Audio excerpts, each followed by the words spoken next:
Bem-vindos ao nosso canal YouTube, com Falando Nisso de hoje, a pergunta de Daniela Bridon, que tem acompanhado o nosso canal e pergunta sobre as diferenças entre conversão e doença psicossomática. É uma boa pergunta, uma pergunta bastante clínica, de fato essa é uma diferença notável, né?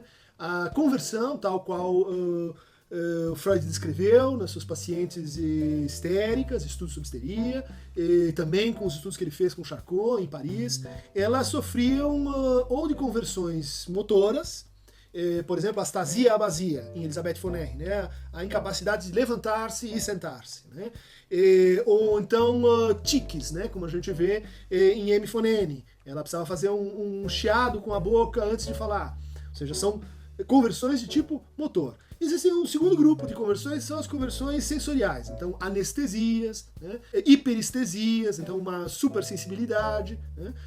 A paralisia, que pode ou não estar acompanhada por uma perda de sensibilidade, é um outro exemplo de conversão, né? A conversão se define, então, por uma espécie de memória simbólica que esqueceu a sua função de lembrança. Né? Ela é um símbolo mnêmico. Então, aquela parte do corpo que adquiriu força para simbolizar um encontro com o outro, por exemplo, no caso Dora, a tosse que ela sentia, ligado à opressão, ao toque que ela sofreu numa situação de abuso, numa situação de intrusão por parte de um homem. Ou seja, que tornou aquela parte do seu corpo hiperestésica, né? Aquela parte do corpo se torna histerógena. É uma parte que fala, é um fragmento de história, é um fragmento suprimido de história. E, portanto, Freud consegue reverter os sintomas de conversão a partir de uma rememoração das cenas que estariam ligadas com a produção desse recalcamento. Com um trabalho de lembrança, com um trabalho de recaptura dos afetos, de abreação dos afetos, aquela conversão ela pode ser, então, dissolvida. A somatização, ou os fenômenos psicossomáticos, eles têm uma outra apresentação clínica, né?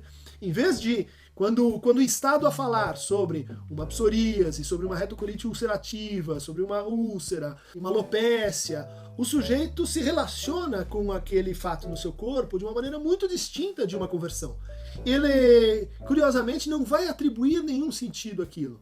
Ele não vai, ou então vai atribuir um sentido muito definido, uma narrativa muito repetitiva, em que ele associa que aquilo aconteceu num momento traumático, em que se deu tal perda, em que se deu tal problema, em que algo diferente na sua vida, geralmente angustiante, se passou. O tratamento dos fenômenos psicossomáticos, eles seguem um percurso completamente diferente do tratamento da conversão. Tipicamente, a restauração dos modos de relação com o outro, a possibilidade de avançar na relação com o inconsciente, a possibilidade de recuperar certos modos de sonhar, de contar a sua própria história, produzem uma espécie de cura indireta dos fenômenos psicossomáticos.